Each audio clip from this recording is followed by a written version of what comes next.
Greetings out there in YouTube land. This is Morrisman, and as always, I thank you guys for coming to my channel. Now, you might be looking at this title and said, what's up with this title? And this video is entitled Quincy Jones the Pimp. And the reason why I'm entitling that is I've been a part of the music industry for a very long time. And I've seen a lot of stuff that just really wasn't fair. And really nobody talked about it. Because the presentation I'm about to give you guys today is, I've been talking about this for like 20 years. And really nobody listened. But thank goodness with the internet, you can get more of your information out to the masses. Because my channel is basically about educating the young people that are trying to get into the business and to avoid getting screwed. Because I mean, if you make a mistake, it can cost you literally a lifetime of misery. I mean, literally, you know, so you definitely don't want to make those kind of mistakes where it's going to, you know, put a damper on your life, your entire life. So that's why I'm committed to doing these videos to help and educate, you know, people. And the reason why, again, I entitled this video Quincy Jones the Pimp is, it goes something like this. Quincy Jones, and nothing personal against Quincy Jones. I think he's a tremendous talent, musical talent, no doubt about it, hands down. You know, hands down.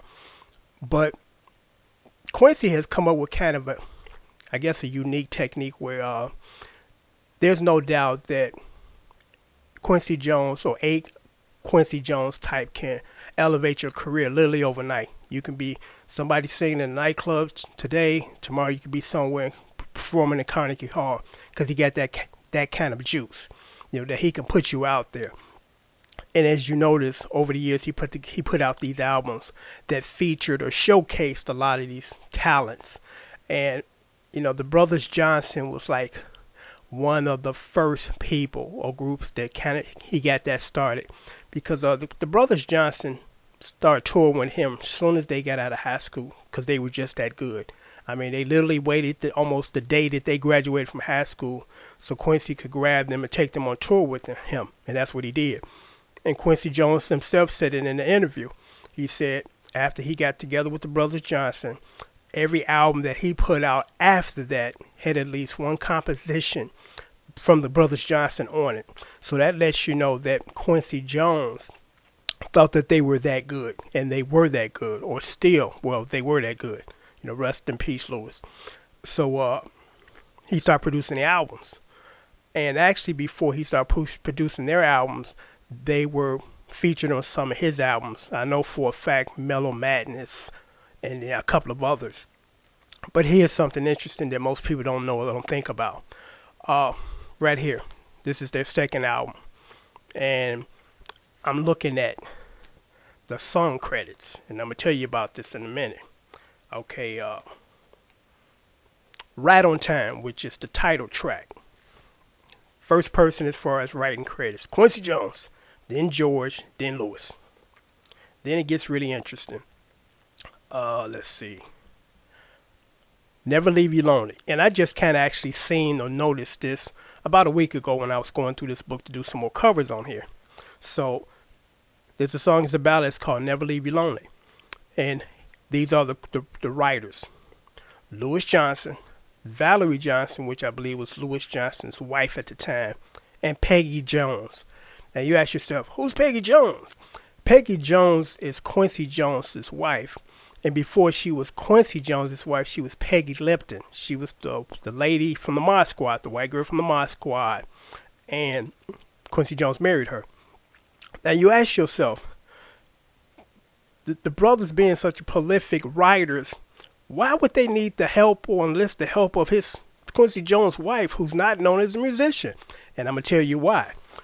I've told you this before, that there are more millionaires in the music industry through publishing than performing. Meaning that the people behind the scenes are making more than the people that's in front, making the scene. And the biggest money to be made in the music industry is publishing, because you do something once and you keep getting paid if it keeps selling for the rest of your life. Not like a regular job where you go to work today, you get paid for the day, come payday, and then you got to go back and do some more work to get paid again and keep getting paid again. But, as far as royalties, you do something once, you just keep getting paid.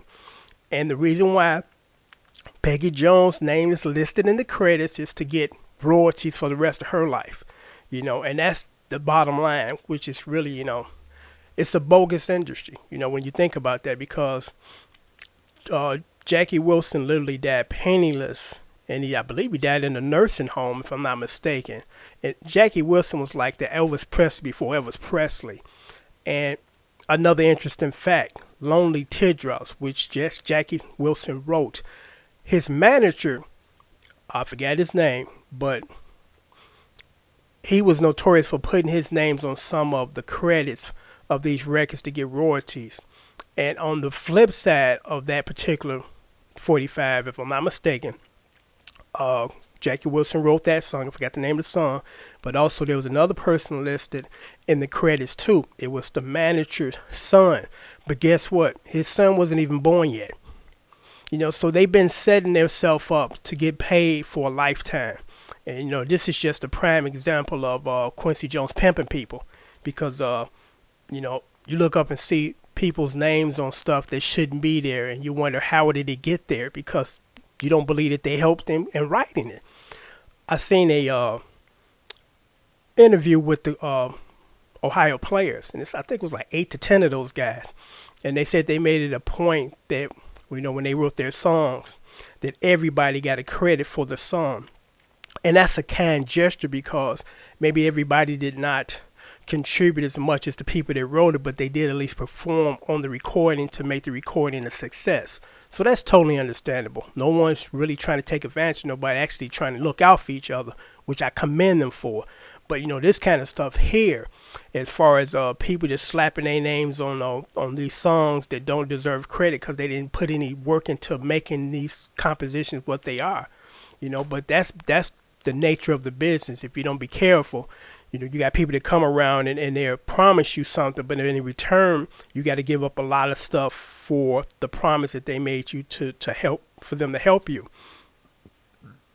Because, when these records came out, I was a teenager, but I was inquisitive as far as questions, because, Quincy Jones, again, hands down, is a great producer, great arranger, and everything he touches turns to gold or platinum.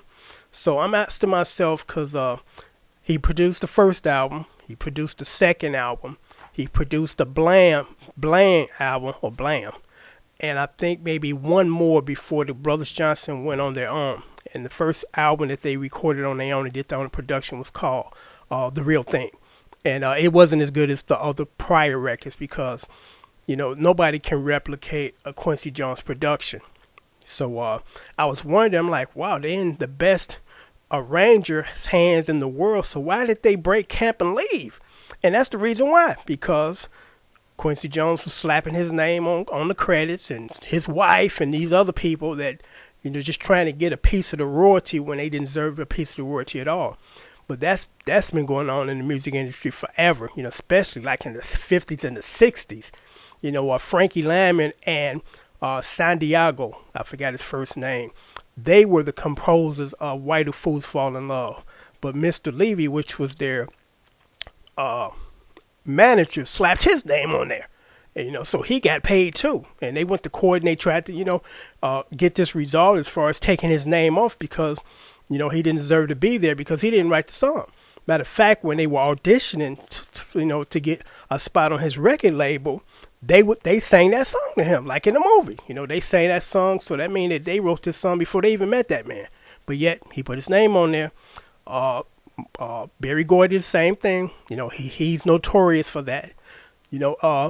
Even though Marvin Gaye was married to Berry Gordy's, I believe, sister, or his daughter. I think it was the sister, because Jermaine Jackson married Berry Gordy's daughter.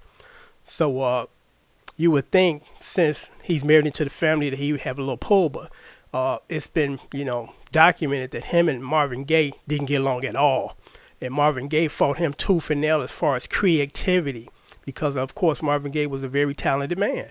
And the What's Going On album, which was more or less a concept album, and the party album, I love you, I'm trying to get at you. It was about conscious awareness about things going on in the world, mercury in the water, the fishes are dying, why we're in Vietnam, getting having our young men go over there and get killed. And Marvin Gaye really, Berry Gordy really didn't want a part of that. But Marvin Gaye fought him for over a year, and he finally got tired and allowed him to release the album. And when that album got released, two things happened. The Funk Brothers, for the first time, got credits on the album. All those songs that they did, they never got a credit as far as, I play guitar on it, see my name? None of that until Marvin Gaye released the What's Going On album. And also, when the What's Going On album was released, it became the biggest seller at that point of a Motown album in the history of Motown. So apparently, Marvin Gaye was right. He was right. But I'm going to try to wrap this video up right quick, but just basically to say that this has been going on for a long time, and it's still going on to this day, but it was really prevalent back in the 60s, 50s, 60s, and 70s and 80s. That you got people like Quincy Jones who have the power to put you out there, but you literally have to sell your soul in order to have him help you. So that's why this video was entitled Quincy Jones the Pimp, because Quincy Jones was the pimp. So until next time, I hope this was entertaining and educational, and I thank you for watching. Take care.